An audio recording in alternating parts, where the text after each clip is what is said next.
دین vibes, دین کی آواز۔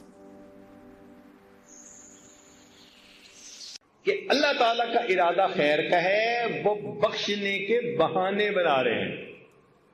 اب اتنا کچھ کرنے کے باوجود بھی اگر کوئی نہ مانگے تو پھر غصہ آتا ہے کہ نہیں آتا؟ کیوں جی؟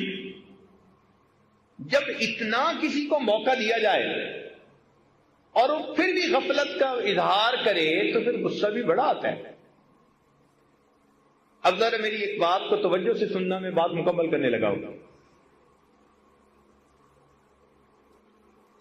ماں کے اندر اللہ نے شفقت رکھی ہوتی ہے، محبت رکھی ہوتی ہے۔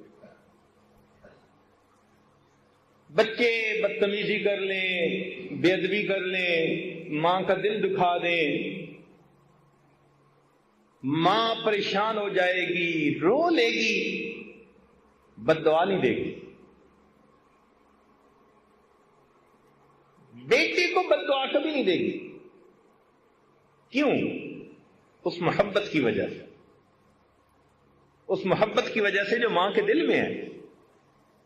اس کا دل ہی نہیں چاہتا کہ وہ بد دعا دے، اور اگر کوئی اس کے سامنے اس کے بچے کو بد دعا دے تو ماں سن کے برداشت نہیں کرے گی، خود ناراض ہے، خود خفا ہے،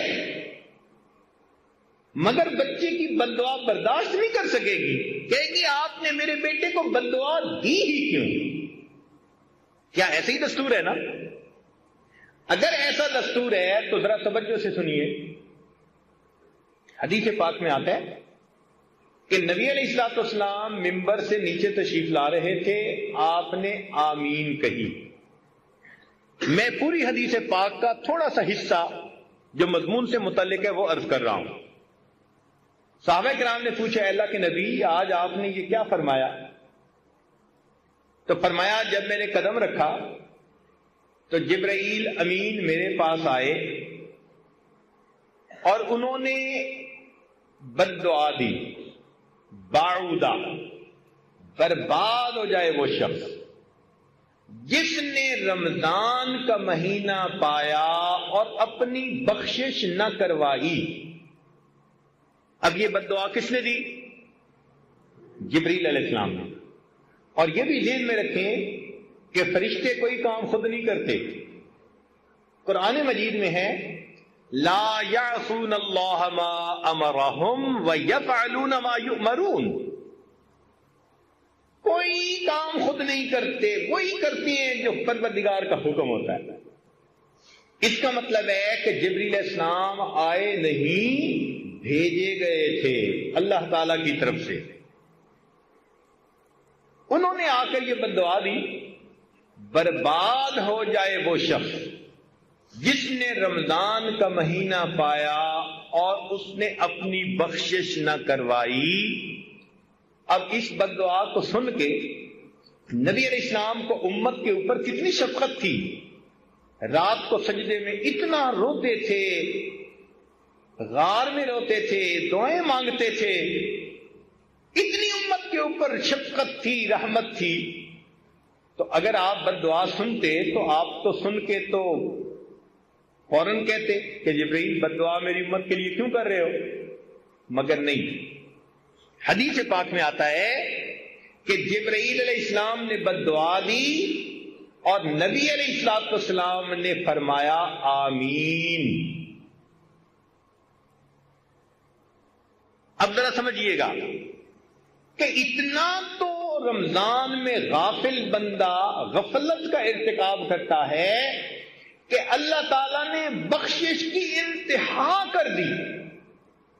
میرے بندے، میں شیطانوں کو بدوا رہا ہوں، میں تمہارے لیے پرندوں کو، مچھلیوں کو دعاؤں پہ لگا رہا ہوں، اور میں تمہیں اختیار دے رہا ہوں، جو روزہ رکھ کے مانگو گے میں تمہیں دوں گا۔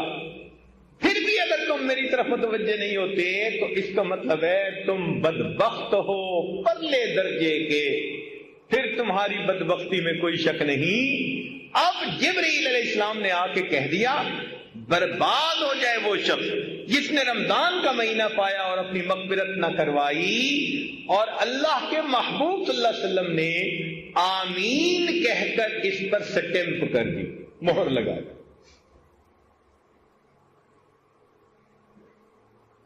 تو رمضان کے بعد کا دن یا تو ہمارے لیے عید ہوگا یا ہمارے لیے وعید ہوگا۔ عید کا مطلب ہوتا ہے خوشی کا دن، اور وعید ہوتا ہے بندے کے لیے سزا کا دن۔ جن کی تو بخشش ہو گئی ان کی تو عید ہوگی، اور جن کی بخشش نہ ہوئی ان کے لیے وعید ہوگی۔ اب یہ رمضان ایک نیک بندے اور غافل بندے کے درمیان الگ علیحدگی کرنے کے لیے آیا ہے۔ کچھ وہ ہیں جو اس مہینے میں زندگی کو بدلیں گے، حقوق العباد پورے کریں گے، حقوق اللہ پورے کریں گے، پچھلے گناہوں کی معافی مانگیں گے، زندگی کے رخ کو بدل لیں گے۔ یہ ہوں گے جو اللہ کی رحمتوں سے حصہ پانے والے ہوں گے۔